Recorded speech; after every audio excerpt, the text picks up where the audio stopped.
제가 몇 년 전에 어떤 분 전도를 했는데 그분이 그렇게 얘기를 하시더라고요. 자기는 교회를 안 나가지만 자기 아이는 보내고 싶다고. 그래서 그러면서 하는 말씀이, 그래도 세상, 험한 세상 사는데 종교 하나는 있어야 되잖아요.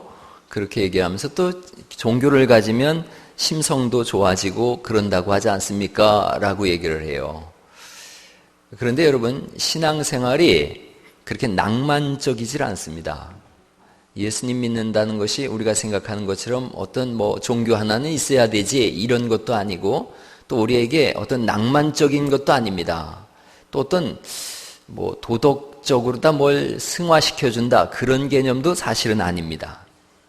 예수님을 믿는다는 것이 뭔지를 오늘 한번 저와 함께 이 짧은 시간이지만 집중해서 함께 고민해보고 말씀을 통해 찾아보시면서 예수님을 믿는다는 것이 무엇인지에 대해서 오늘 명료하게 아는 귀한 은혜가 있기를 예수의 이름으로 축원합니다. 누구든지 당신이 믿는 예수를 믿는다는 것이 뭡니까? 라고 얘기할 때에 분명하게 이 대답을 여러분들이 해 주셔야 돼서 그렇습니다. 한번 오늘 우리가 읽은 말씀을 보시면, 자, 3장 19절 말씀을 다시 한번 읽어보십니다. 로마서 3장 19절입니다. 같이 읽어보시죠. 시작. 우리가 알거니와 무릇 율법이 말하는 바는 율법 아래에 있는 자들에게 말하는 것이니 이는 모든 입을 막고 온 세상으로 하나님의 심판 아래에 있게 하려 함이라. 아멘. 율법이 우리에게 알려주는 것이 있는데 온 세상 사람들이 어디 아래에 있다는 거예요? 심판 아래에 있다는 거예요. 심판 아래에 있다는 말씀은 우리가 죄 아래에 있다라고 선언하시는 거예요. 하나님의 심판 아래에 있다. 죄 아래에 있다는 거죠. 죄 속에서 다 죽을 수밖에 없는 거죠. 한 번 죽는 것은 사람에게 뭐라 그랬죠? 정해진 일이고 그 후에는 심판이 있을 거라고 성경이 말씀하세요. 자, 그런데 여기서 안 끝납니다. 21절 말씀을 볼까요? 21절 같이 또 읽어보시죠. 시작. 이제는 율법 외에 하나님의 한 의가 나타났으니 율법과 선지자들에게 증거를 받은 것이라. 이렇게 말씀하시면서 하나님의 한 의가 나타났다라고 말씀하세요. 그 의가 뭐냐 하면 22절 말씀을 또 읽어볼까요? 시작. 곧 예수 그리스도를 믿음으로 말미암아 모든 믿는 자에게 미치는 하나님의 의인이 차별이 없느니라. 심판 아래에 있는 우리에게 하나님이 의를 주셨는데 예수님을 믿는 사람에게 주는 의라고 성경이 그렇게 말씀하세요. 또 읽어보시죠. 25절 말씀입니다. 25절. 그러면 예수님을 믿는 의가 뭐냐 이거죠. 25절 말씀 읽어볼까요? 시작. 이 예수를 하나님이 그의 피로써 믿음으로 말미암는 화목제물로 세우셨으니. 여기까지 한번 보시죠. 하나님이 그의 피로써, 그의 피는 누구의 피죠? 예수님의 피로써 믿음으로 말미암는, 그 다음 뭐로 세우신 거예요? 화목제물로 세우셨다 그래요. 화목제물의 다른 말은 희생제물로다가 예수님을 사용하셨다는 거예요. 그 다음에 이는 거기서부터 읽어보죠. 시작. 이는 하나님께서 길이 참으시는 중에 전에 지은 죄를 간과하심으로 자기의 의로우심을 나타내려 하심이니. 이렇게 말씀하세요. 자, 예수 그리스도를 우리에게 보내주셔서 예수님이 희생제물이 되게 하셨고 그 예수님을 믿는 우리로 하여금 하나님과 화목되게 하셨다라는 것이 오늘 우리가 읽은 말씀이에요. 그러니까 예수님이 우리를 위하여 심판해서 건져내시는 일을 하셨다는 거죠. 한 번 더 희생제물, 화목제물이라고 하는 이 말씀의 뜻을 조금 더 한번 깊이 보려고 그래요. 과연 희생제물이 하는 일이 뭐냐는 거죠. 화목제물이 어떤 일을 하길래 하나님과 우리 사이의 관계를 회복시켰느냐는 거죠. 레위기로다가 한번 찾아보실까요? 주부에 제가 오늘 냈는데 레위기를 한번 찾아보시죠. 창세기, 출애굽기 다음에 레위기 1장이에요. 여기가 아주 굉장히 중요한 부분이에요. 구약 성경에서 가장 중요하다고 말씀드릴 수 있어요. 레위기 1장입니다. 레위기 1장 1절 말씀을 보실까요? 예, 구약 성경 147면 1장 1절을 같이 한번 읽어보시죠. 시작. 여호와께서 해막에서 모세를 부르시고 그에게 말씀하여 이르시되. 2절 말씀 또 읽어봐요. 시작. 이스라엘 자손에게 말하여 이르다. 너희 중에 누구든지 여호와께 예물을 드리려거든 가축 중에서 소나 양으로 예물을 드릴지니라. 이 예물이 뭐냐면 하나님과 우리 사이의 관계를 회복시켜주는 화목제물을 말씀하고 있어요. 희생제물이에요. 이 희생제물을 어떻게 드리는지에 대해서 오늘 아는 것이 관건이에요. 자, 첫 번째가 뭐냐면 누구든지예요. 누구든지. 이스라엘 자손에게 말하여 이르라. 너희 중에 누구든지. 그러니까 하나님 앞에 예배를 드릴 때, 제사를 지낼 때에 누구든지 나오라는 거예요. 누구든지라는 이 성경의 말씀은 대략 13살 이상 된 사람이에요. 여자들 나올 수 있을까요? 없을까요? 여자들 자신을 가지세요. 자신감을 가지세요. 여자들도 나올 수 있어요. 누구든지라는 말씀은 본래 히브리어는 아담이라고 써 있어요. 아담은 남자만 말씀하는 것이 아니라 사람을 말해요. 남녀 누구든지, 즉 하나님 나라에 들어가고 싶은 사람들은 누구든지 재물을 가지고 나오라는 거예요. 하나님 나라에 들어가기 싫은 사람은 이거 안 해도 괜찮아요. 지옥 가기로 작정한 사람은 이거 안 해도 괜찮아요. 그런데 하나님 나라를 사모하는 사람은 희생제물을 가지고 나오라는 거예요. 두 번째 보죠. 어디로 나오느냐 하면 3절 말씀입니다. 3절 말씀 읽어볼까요? 시작. 그 예물이 소의 번제이면 흠없는 수컷으로 회막문에서 여호와 앞에 기쁘게 받으시도록 드릴지니라. 제물을 가지고 어디로 나오라고 말씀하세요? 회막문으로 나와야 돼요. 가축 중에서는 소나 양을 회막문으로 나와야 돼요. 그럼 이스라엘 백성들이 회막은 장막, 성막 또는 예루살렘 성전을 말씀하는 거예요.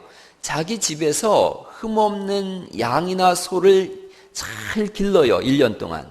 흠이 없게 기르려면 자기 집안으로 들여서 길러야 돼요. 강아지 키우듯이 온갖 정성을 다 쏟아붓고 사랑을 쏟아부어서 기르는 게 흠없는 거예요. 그렇게 1년간 길러요. 길러서 예루살렘 성까지 가는 거예요. 그 가는 길이 어떤 사람은 보름 걸리고 어떤 사람은 한 달 걸려요. 가다가 이 양이 병이 들지 않습니까? 다치거나 그러면 다시 돌아와서 다시 가져가야 돼요. 온갖 지극정성과 사랑을 다 쏟은 양을 가지고 회막까지 가는 거예요. 그 다음에 또 읽어보죠. 4절 말씀 또 볼까요? 시작. 그는 번제의 머리에 안수할지니. 뭐를 하라고 말씀하세요? 안수하라 이거예요. 안수를 여러분들이 받아보셨을 거예요. 안수기들 제가 이렇게 하는데 여기선 그런 안수가 아니라 죄를 옮겨가는, 죄를 전가시키는 안수를 하는 거예요. 이 안수는 이스라엘 사람들이 어떻게 하느냐 하면 죄가 옮겨가야 되기 때문에 이렇게 양의 머리에 손을 얹고 온 체중을 다 기대는 거예요. 기댐으로 인해서 내 죄가 이쪽으로 건너갔다라는 의도를 가지고 있어요. 소에게도 온몸을 기대서 이렇게 죄를 전가시키는 거예요. 한번 따라해 보세요. 전가의 법칙. 예, 그걸 전가의 법칙이라 그래요. 이렇게 해서 죄를 전달시켜요. 그러면 양이나 소가 죄를 짊어지는 거예요. 이런 그 다음에 볼까요? 4절 말씀을 다시 한번 다 읽어보죠. 시작. 그는 번제물의 머리에 안수할지니 그를 위하여 기쁘게 받으심이 되어 그를 위하여 속죄가 될 것이라. 그렇게 말씀하시고 이제 5절 말씀 보니까 그는 여호와 앞에서 그 수송아지를 잡을 것이요. 그 다음 뭐냐면 네 번째가 잡는 거예요. 첫 번째가 누구든지 나오는 거고, 두 번째 어디로 가져오는 거예요? 회막문으로 가져오는 거예요. 세 번째 뭐 하는 거예요? 안수하는 거예요. 네 번째는 잡는 거예요. 잡는데 누가 잡느냐 이거예요. 송아지나 양을 누가 잡느냐 하면 5절 볼까요? 그는 여호와 앞에서 그 수송아지를 잡을 것이요. 그는 누구예요? 제사장일까요? 아니면 가져온 사람일까요? 가져온 사람이 잡는 거예요. 13살 이상 된 분 한번 손 한번 들어보세요. 네. 이제 내려보세요. 혹시 양 잡아보셨어요? 소 잡아보셨어요? 닭은 잡아보셨습니까? 저는 옛날에 닭을 잡아봤습니다. 제가 대학교 다니다가 방학 때 왔더니 우리 어머니가 닭 한 마리 삶아준다고 잡아보라 그러더라고요. 그러셔서 닭을 잡는데 잡을 줄 알아야죠. 이 빨래방망이를 한 대 후리쳐서 이제 죽은 줄 알았더니 이미 비실비실 일어나더니 뒤뚱뒤뚱 뛰어가는 거예요. 그래가지고 저 가가지고 또 잡아서 때렸는데 안 죽고. 그러니까 우리 어머니가 안에 부엌에서 나오시더니 야, 날개를 이렇게 잡고 등판대기를 탁 때리면 죽는다 그러시더라고요. 그래서 그렇게 했더니 정말 죽더라고요. 근데 얼마나 제가 그동안 팼는지 시펄시펄해졌어요. 제가 국물도 한 숟가락 못 먹었어요. 닭 한 마리 잡는 것도 안 쉽습니다. 양을 잡는 세 가지 방법이 있어요. 첫째는요, 심장을 찌르는 거예요. 두 번째는 미간을 찌르는 거예요. 세 번째는 동맥을 자르는 거예요. 자, 첫 번째 어디예요? 세 가지 방법 중에 하나를 택하시면 돼요. 자, 첫 번째 심장을 찌르는 거예요. 여러분이 한번 청해 보세요. 나는 심장 찌르는 쪽 택하겠다. 한번 손 한번 들어보세요. 아, 심장을 찌르겠다. 그래요. 두세 분 계신데 심장을 찌르려면 잘 생각하셔야 돼요. 심장을 찌르겠다라고 그러면 제사장이 이만한 꼬챙이를 줍니다. 끝이 날카로운 꼬챙이를 줘요. 이걸 가지고 심장을 자기가 해야 되는 거예요. 심장을 팍 찔러야 돼요. 그런데 한번 찔러서 양이 꽥 하고 죽으면 얼마나 좋겠어요? 안 죽어요. 전문가는 거의 3번 정도 찔러서 죽인대요. 비전문가는 100번 정도를 찔러야지 거의 반 정도 죽는데요. 100번을 찔러야. 이 심장에 우표 크기만한 그 공간이 있는데 거길 정확히 찔러야지 죽는데 여기 심장 부분이 거의 주먹 이 손바닥만하게 다 뭉그러져야지 죽는답니다. 그러니까 일반 사람이 양을 찔러 죽일 때는 30분 이상이 걸려요. 더군다나 심장을 찌르지 않습니까? 찌를 때마다 뭐가 튀어요? 피가 팍 튀는 거예요. 여러분, 제가 예수 믿는 것이 낭만적이지 않다라고 말씀을 드렸어요. 계속 찔러야 돼요. 언제까지요? 죽을 때까지 찔러야 돼요. 온몸이 피 범벅이 되는 거예요. 피가 막 찌를 때마다 튀고, 그럼에도 불구하고 너무 기가 막힌 건 양은 꼼짝을 않고 이렇게 주인을 쳐다보고 울고 있다는 거예요. 찌를 계속 찌르는 거예요. 계속. 그래서 양이 죽었을 때 그 다음으로 넘어가요. 두 번째, 미간을 칼로다가 찌르는 방법이 있어요. 두 번째 방법을 쓰고 싶은 분 계십니까? 그렇죠. 두 번째 방법이 미간을 찌르는, 대부분 다 동맥 생각하고 있죠. 미간을 찌르는 방법이 있어요. 칼을 주면요, 칼로다가 미간을 확 찌르는데요. 정확하게 급소를 찌르면 죽는데요. 정확하게 급소를 찌를 줄 아는 사람은 전문가예요. 모든 사람은 다 비전문가예요. 여러분, 이 미간을 찌를 때 우리는 지금 제가 이렇게 얘기를 하니까 웃고 그러죠. 이스라엘 사람들은 다 통곡을 하면서 찌릅니다. 왜냐하면 양을 찌를 때 양이 짐승은 본능적으로 고개를 돌립니다. 그럼 어디가 찔러져요? 눈알이 터집니다. 또 찌르면 반대로 또 눈알이 터져요. 이 이마에 주먹만한 구멍이 날 때까지 찔러요. 온몸이 피투성이가 되는 거예요. 보는 사람들도 기가 막히고 죽이는 사람도 기가 막힌 거예요. 30여 분을 계속 찔러가야 되는 거예요. 그래야 양이나 소가 죽어요. 세 번째 방법, 모든 사람이 제일 쉬울 것 같은 동맥을 자르는 방법. 여러분, 동맥을 이렇게 딱 자릅니다. 그러면 죽을 것 같으죠? 안 죽어요. 25분에서 30분 정도를 양이 안 죽고 버드덩 거린다는 거예요. 그런데 이 동맥이지 않습니까? 우리가 학교 다닐 때 들정날동 이렇게 배우잖아요. 들어가는 피가 정맥이고 나오는 피가 동맥이에요. 그래서 들정날동 이렇게 외웠어요. 여길 찔러요. 칼로다가 찌르는 게 아니라 베는 거예요. 계속 베어 나가면 3분의 1 정도가 베어졌을 때 양이 죽어요. 역시 양을 죽이는 사람은 어떻게 해요? 피를 다 뒤집어 써요.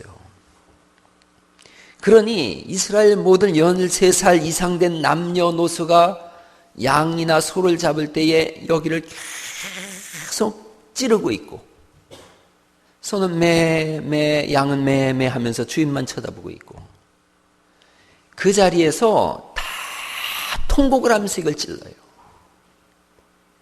여러분, 그게 지금 이스라엘이 매년 드리는 제사예요. 매년 드리는 제사. 여기서 안 끝납니다. 그렇게 이 양을 죽이면 회막문에다가 피를 뿌려요. 그리고 6절 말씀을 또 볼까요? 6절. 그는 또 그 번제물에 뭘 벗겨요? 가죽을 벗겨요. 양 가죽을 개인이 벗기는 거예요. 제사장이 벗기는 건 나중에 있어요. 개인이 벗겨요. 가죽을 다 벗깁니다. 그리고 각을 뜬다 그래요. 각을 뜨는 것은 모든 마디마디를 다 끊는 겁니다. 그런데 이 양이 어떤 양이냐면 자기가 집안에서 온갖 정성을 다해서 기른 양이에요. 이스라엘 사람들에게 있어서 양의 개념은 우리에게 있어서 애완견 같은 그런 개념이에요. 그걸 이렇게 난도질을 해서 하나님 앞에 드리는 거예요. 다시 이제 보세요. 누구든지 자기가 정성껏 기른 양을 회막문으로 가져와서 죄를 전가시키고 그리고 그를 죽입니다. 그리고 가죽을 벗기고 각을 떠요. 그 다음에 이런 말씀이 있어요. 8절 말씀에 보니까 아론의 자손 제사장들은 그 뜬 각과 머리와 기름을 제단 위에 불 위에 있는 나무에 버려놓을 것이며 그리고 9절에 그 내장과 정광이를 물로 씻을 것이요 제사장은 그 전부를 제단 위에 어떻게 해요? 불살라 번제를 드릴지니 이는 화제라. 그 다음이 기가 막힌 말씀이에요. 그 다음을 읽어보시죠. 시작. 여호와께 향기로운 냄새니라. 여러분 이 부분이 이해가 안 가면 하나님이 그렇게 잔인한 분인가라고 생각되어져요. 아니 그렇게 피를 완전히 다 뒤집어 쓰고 양을 죽였는데 하나님 앞에 그게 향기로운 냄새라니요. 하나님이 그토록 잔인하신 분인가? 짐승을 그렇게 학대하고 학살하는 분인가? 그게 어떻게 하나님 앞에 향기로운 냄새가 될 수 있는가? 여러분 생각해 보세요. 한 가지가 없다면 이건 도살이에요. 잔인한 도살이에요. 그러나 한 가지 행위가 있음으로 인해서 이것은 제사가 되어져요. 그 한 가지 행위가 뭐예요? 한 가지 행위가 뭘 한 거예요? 안수한 거예요. 죄가 전가된 거예요.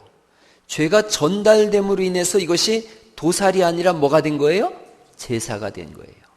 그러면 이 양을 불태워서 그것을 하나님 앞에 올릴 때에 뭐가 불타는 거예요, 사실은? 죄가 불타는 거예요. 누가 살아나고 있는 거예요? 그 양을 드린 그 사람이, 제사 지낸 사람이 살아나는 시간이에요. 그러니까 하나님이 보실 때는 양이 죽는 것이 아니라 뭐가 죽어요? 죄가 죽는 거예요. 더불어 누가 사는 거예요? 내가 살아나는 거예요. 그러기에 하나님은 그것을 향기롭다라고 말씀하신 줄 믿습니다. 제사가 없다면, 이 제사가 없다면 내 죄가 그대로 내게 집행되는 거예요. 하나님은 공의의 하나님이라고 우리가 알고 있지 않습니까? 불의한 사람은 반드시 심판하시는 분이 하나님이세요. 세상 사람들이 그런 얘기해요. 하나님 있으면 뭐라 그래요? 나와보라 그래. 그래요. 나와보라 그래. 그럴 때마다 제가 하는 말이 있어요. 기다려. 기다리다 보면 하나님이 계심을 네가 알 거예요. 역사적으로 모든 사람이 다 죽었음을 믿으시기 바랍니다.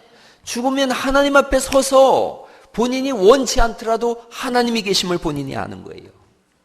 안 죽을 사람은 큰 소리 쳐도 돼요. 하나님 있으면 나와보라 그래. 안 죽을 사람은 큰 소리 치는 거예요. 그러나 죽을 수밖에 없는 사람은 이 소리 치면 안 되는 거예요. 어느 날 인생이 다 끝나고 나면 나와보라라고 외치지 않아도 하나님 앞에 서야 되는 줄 믿으시기 바랍니다. 한 번 죽는 것은 사람에게 정하신 일입니다. 그 후에는 하나님 앞에서 심판이 있다라고 말씀하세요. 그날에 내 죄가, 내 불의함이 그대로 있다면 공의의 하나님께서 양을 죽인 것처럼 우리를 처참한 지옥으로 내던지셔서 그 지옥에서 영원히 살 것을, 멸망의 자리에 영원히 거할 것을 성경은 말씀하고 있는 줄 믿습니다.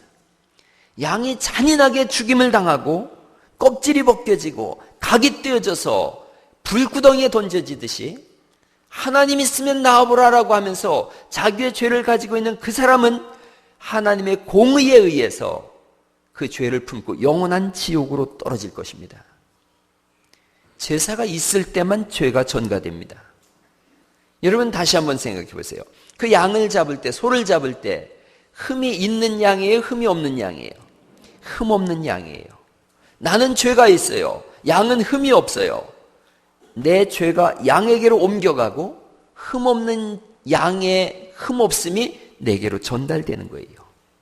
그로 인해서 불의한 인생을 하나님은 의롭다라고 말씀하시는 줄 믿습니다. 성경을 좀 더 보시죠. 그럼 양이 어떻게 예수님인가? 히브리서 10장으로 한 번 더 찾아 넘어가 보십니다. 히브리서 10장이에요. 신약성경 히브리서 10장을 한번 보십니다.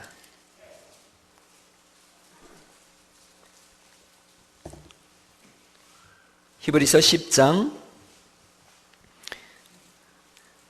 1절 말씀을 같이 한번 읽어보십니다. 1절 말씀 히브리서 10장 1절입니다. 제가 성경을 이렇게 읽자고 하는 것은 정신을 집중해서 읽으면 무슨 뜻인지 압니다.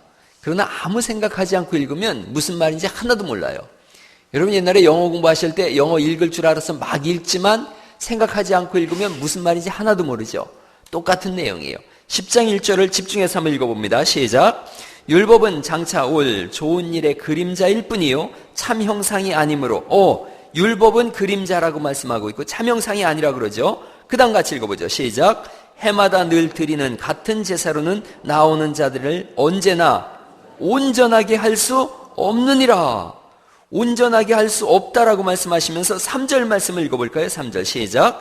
그러나 이 제사들에는 해마다 죄를 기억하게 하는 것이 있나니 4절 말씀이 중요하니까 읽어보죠. 시작.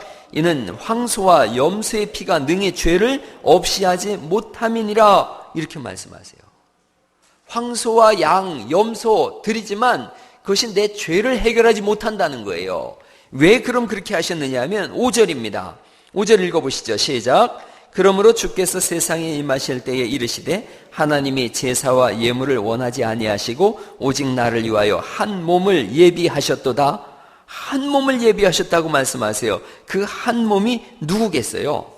예수님이세요. 그래서 6절에 번제와 속죄제는 기뻐하지 아니하시나니 그 다음에 7절을 또 읽어보죠. 시작. 이에 내가 말하기를 하나님이여 보시옵소서 두루마리 책에 나를 가리켜 기록된 것과 같이 하나님의 뜻을 행하러 왔나이다 하셨느니라. 하나님의 뜻을 행하러 오신 분이 누구라는 거예요? 예수님이시라는 거예요. 그럼 그 뜻이 뭐냐면 10절에 돼 있어요. 10절 말씀 읽어보시죠. 시작. 이 뜻을 따라 예수 그리스도의 몸을 단번에 들이심으로 말미암아 우리가 거룩함을 얻었느니라. 예수님을 단번에 들이셨다는 것이 어린 양을 잡아서 제사 지내듯이 예수님이 그 일을 하셨다는 거예요. 11절 말씀 읽어보죠. 시작. 제사장마다 매일 서서 섬기며 자주 같은 제사를 드리되 이 제사는 언제나 죄를 없게 하지 못하거니와 그 다음에 12절 말씀입니다. 시작. 오직 그리스도는 죄를 위하여 한 영원한 제사를 드리시고 하나님의 우편에 앉으사 이렇게 말씀하세요. 흠이 없는 예수님께서 영원한 제사를 드리셨다라고 말씀하고 있고요. 그리고 이제 17절 말씀을 또 읽어보시죠. 17절 시작.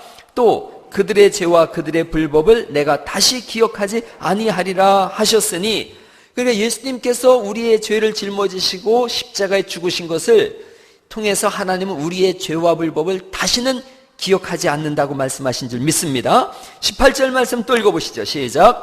이것들을 사하셨은 즉 다시 죄를 위하여 제사 드릴 것이 없느니라. 아멘 아멘. 만약에 예수님 사건이 없었다면 오늘날도 우리는 어떻게 해야 돼요? 맨날 양을 잡아야 되고요. 소를 잡아야 되는 거예요. 피투성이가 매번 돼야 되는 거예요. 예수님이 단번에 우리를 위해서 해결하셨어요. 그래서 19절에 이렇게 되어 있는 겁니다. 19절 읽어보죠. 시작. 그러므로 형제들아 우리가 예수의 피를 힘입어 성수에 들어갈 담력을 얻었나니 20절 그 길은 우리를 위하여 휘장 가운데로 열어놓으신 새로운 살 길이요 휘장은 곧 그의 육체니라. 여러분 예수님이 죽으실 때 성막 휘장이 찢어진 걸 아시죠? 그 휘장이 누구라는 거예요? 예수님이시래요. 휘장이 찢어졌다고 말씀하고 있어요. 그 예수님이 휘장이시라면 누가 찢어졌다는 거예요? 예수님이 찢어지셨다는 거예요.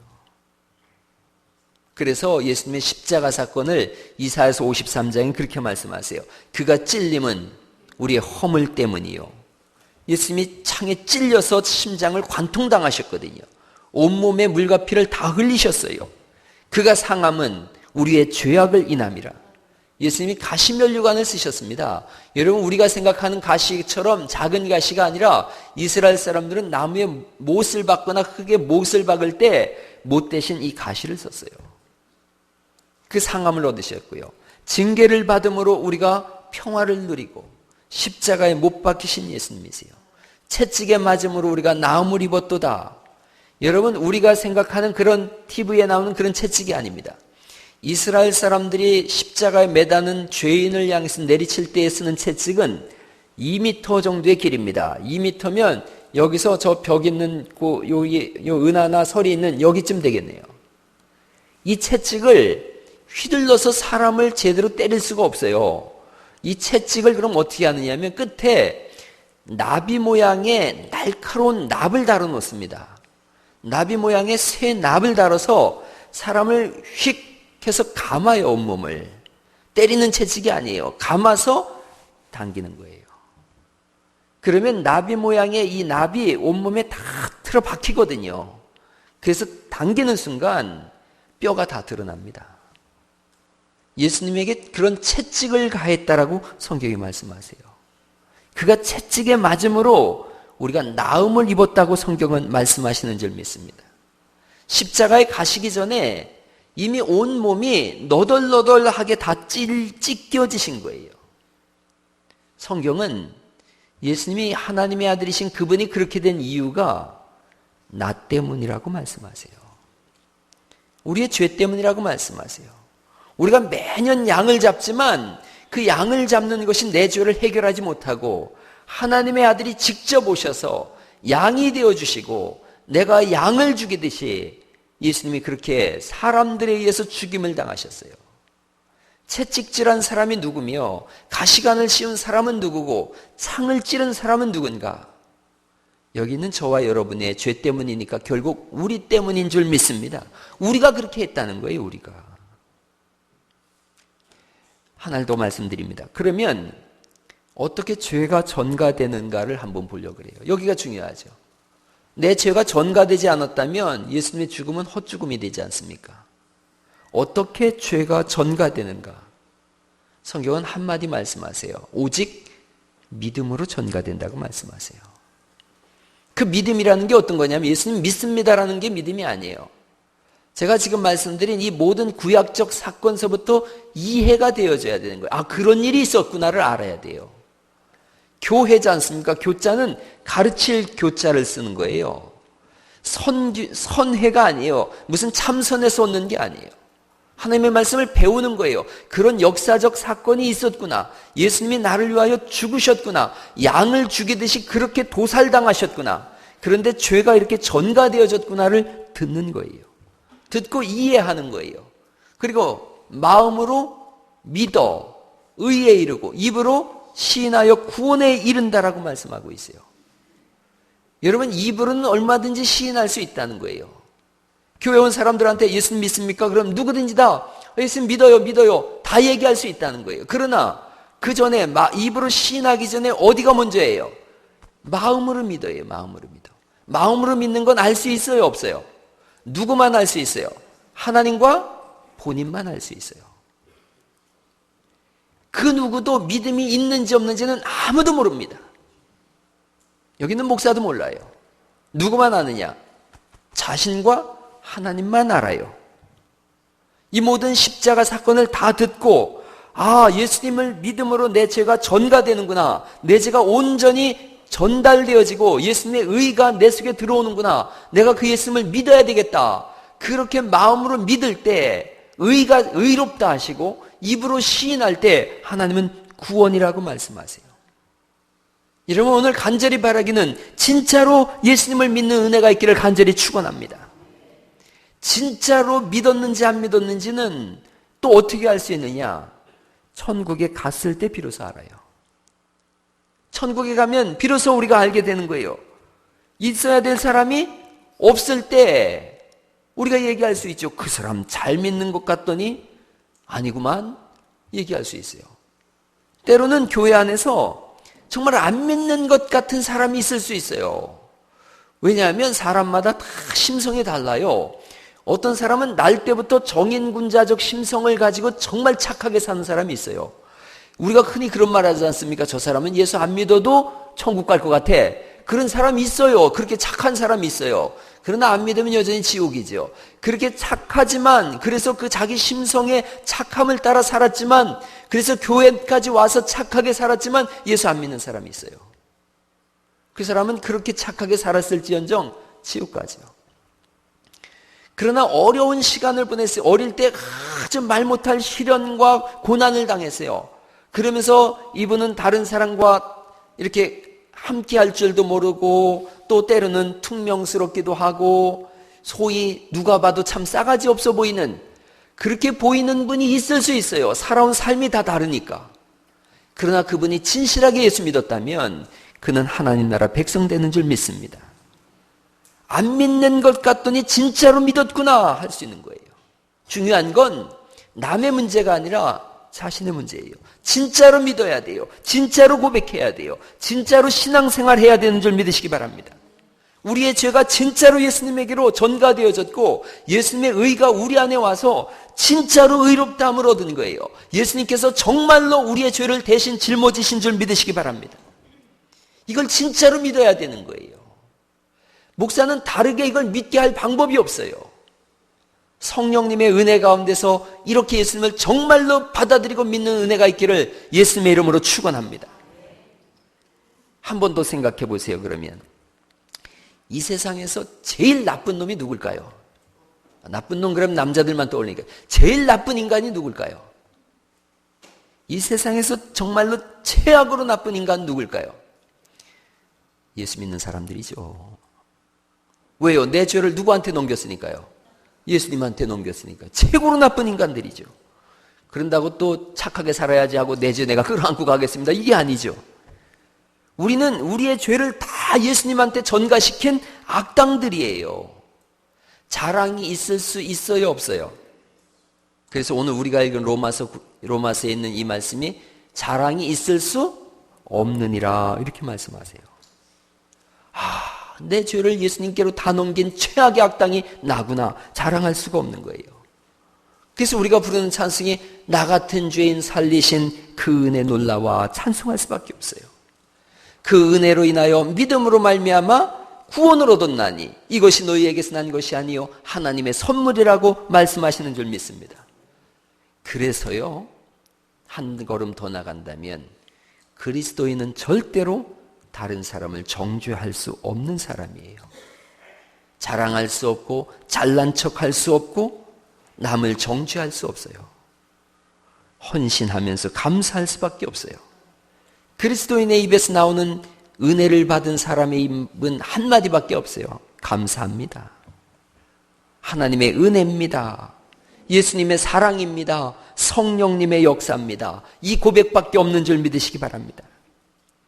사람들이 시간이 지나면서 자기의 의로움으로 의인된 줄 착각합니다.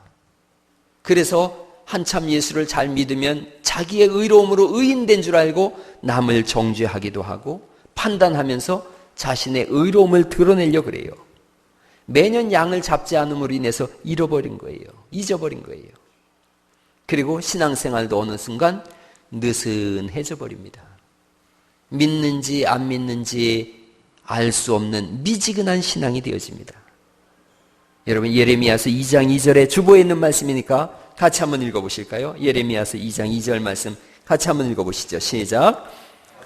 예루살렘의 귀에 외칠지니라 여호와께서 이와 같이 말씀하시기를 내가 너를 위하여 내 청년의 때와 이내와 내 신혼의 때의 사랑을 기억하느니 곧 씨 뿌리지 못하는 땅 그 광야에서 나를 따랐습니다.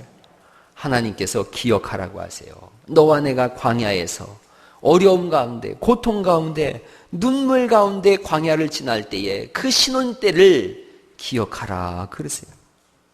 하나님의 두려움이 있는데 하나님 뭘 두려워하셨냐 개역 한글 성경을 보니까 평안해졌을 때 넉넉해졌을 때 배부를 때 너희가 나를 잊어버릴까 나는 두렵다 그러세요. 오늘날 하나님을 잃어버린 사람, 하나님을 잊어버린 사람이 얼마나 많은지 몰라요. 구원을 얻은 감격을 잃어버렸어요. 기도와 찬송을 잃어버렸고 복음을 잃어버렸어요. 다시 회복하는 은혜가 있기를 예수의 이름으로 축원합니다. 십자가를 다시 회복하세요. 추억의 때를 다시 생각하세요. 주님과의 첫사랑을 회복하세요. 깊은 밤 기도할 때 위로해 주시던 주님의 음성을 기억하세요. 눈물 흘릴 때에 내가 내 눈물을 안다, 내 아픔을 안다 하시면서 위로해 주시던 주님을 기억하세요. 죄악의 사슬에 매여서 눈물을 흘릴 때 너 죄 다 짊어지고 내가 십자가에서 죽음으로 해결했다. 그 말씀하시는 주님을 기억하세요. 여러분 처음 예수님 믿을 때 어떠셨어요? 찬송만 불러도 눈물이 나오고 기도만 해도 하나님이 다 들어주시는 것 같고 말씀 드릴 때 자기도 모르게 정신없이 아멘 아멘 했는데 다 잊어버렸어요. 찬송을 불러도 감동이 없고 기도를 해도 메아리 쳐지고 말씀에 대한 사모함도 사라진 시대를 살아가고 있어요. 하나님의 사랑은 언제나 현재 진행형이에요. 나는 너를 사랑하고 있노라. 현재 진행형인데 우리의 사랑은 다 과거형이에요. 그땐 내가 기도했는데, 그땐 찬송했는데, 그땐 은혜 받았는데, 그땐 뜨거웠는데 다시 그때를 회복하는 은혜가 있기를 간절히 바랍니다. 사랑은 자라나는 거예요. 우리 장지영 전사 결혼해서 한 달쯤 지났을 때 제가 그런 얘기했어요. 지금 좋지? 아, 좋지? 그랬더니 좋아 죽겠대요. 결혼해서 한 달 됐는데 안 좋아 죽어요? 그럼 뭐 이상한 거죠. 좋아 죽겠대요. 그래서 제가 그런 얘기했어요. 20년쯤 살아봐. 지금 좋은 건 좋은 것도 아니요. 지금 좋은 건 오히려 짜증에 가까워. 아멘? 저만 특이 체질입니까? 아멘인 줄 믿습니다. 신혼 때 좋은 건 좋은 것도 아니더라고요. 한 20년 살아보니까 이게 뭐 네 살인지 내 살인지도 모르겠고 그냥 한떡이 돼서 아 이게 사는 거구나 그렇게 해요. 아침에 일어날 때마다 뭐라 그래요? 오래 살아 그러지 않습니까? 오래 살아 그러고 아프지 마 그러고 다 그렇게 사는 줄로 저는 믿습니다. 그럼요 그런 거예요. 사랑은 항상 현재 진행형으로 자라나는 것인 줄 믿습니다. 말씀 마치려고 그래요. 연탄길이라고 하는 책이 있어요. 여러분 다 아실 거예요. 한 10여 년 전에 나온 책인데 그 책을 우연히 다시 한번 읽다 보니까 먼 불빛이라고 하는 내용의 글이 있더라고요. 가난한 형편이에요. 아버지가 그나마 사기를 당했어요. 완전히 집안이 거덜났어요. 그 중에 아들 고등학생인 현태라고 하는 아들이 있는데 아이가 계속 학교에서 사고치다가 퇴학당했어요. 아버지하고 어머니가 가서 교장선생님, 교감선생님 막 발을 붙잡고 통곡을 하면서 우리 아들 한 번만 용서해달라 그러는데 선을 넘었거든요. 퇴학당했어요. 그때부터 이 아이가 막무가내의 삶을 사는 거예요. 친구들하고 절도도 하고 또 강도짓도 하고 6번을 경찰서를 들어갔어요. 그때마다 없는 형편에 아버지가 합의금을 잔뜩 주고 풀려나고 했어요. 어느 날 이 아이가 집에 들어왔는데 아버지가 안 계세요. 어디 가셨냐 그랬더니 지방 친구 집에 일하러 갔다는 거예요. 그러면서 뭐 고된 일인 거예요. 빚쟁이는 계속 집으로 협박을 하고 그런 걸 보면서도 이 아이는 전혀 뭐 요동이 없어요. 두려워하지도 않아요. 왜냐하면 자기 친구들도 벌써 교도소 여러 번 들락날락 거렸거든요. 엄마는 붙잡고 칼마다 우는데 아이 마음이 요동이 안 돼요. 어느 날 새벽에 전화가 왔어요. 저쪽 경상도 쪽에서. 김재천 시댁이죠? 보니까 경찰서에서 온 전화예요. 아버지가 절도 미수죄로다가 잡힌 거예요. 그 보석상을 털려고 새벽에 거기에 서성거리다가 잡혔다는 거예요. 갔어요. 가서 보니까 뭐 새벽녘이고 그래서 안 돼서 교도소에 들어가게 됩니다. 감옥에 갔어요. 6개월 정도를 감옥살이를 하는데 면회를 갈 때마다 아버지가 우는 거예요. 고개를 돌리고 미안하다. 정말 면목 없다. 자식한테 보여주지 못하는 면을 보여줘서 너무 미안하다. 울어요. 울면서 그러는 거예요. 너는 꿈에라도 교도소 올 생각하지 마라. 순간적인 실수지만 여기서 평생을 후회하면서 한탄하면서 지내는 사람들이 너무나 많다. 그리고 여기는 정말 이 땅에 있는 지옥이다. 몇 개월 뒤에 아버지가 석방됐어요. 아주 초췌해가지고 휘청거리면서 걷는데 엄마와 아들이 뒤에 가다가 엄마가 아들을 붙잡고서 통곡을 하면서 등판대기를 치는 거예요. 야, 이놈의 자식아, 네 아빠 좀 봐라. 너 때문에 그렇다, 이놈의 자식아. 그러니까 아들이 왜 나 때문이야, 왜 나 때문이야. 그러자 엄마가 얘기하는 거예요. 너는 죽어도 네 아버지만 모를 거다. 네가 교도소 가는 거 두렵지 않다고 하니까 아버지가 일부러 교도소에 들어간 거다. 그 새벽에 아버지가 무슨 도둑질할 사람이냐. 유리창 한 장을 깨놓고 보석상 유리창 한 장을 깨놓고 거기 서 있는 거예요. 경찰에 잡혀서 일부러 들어간 거예요.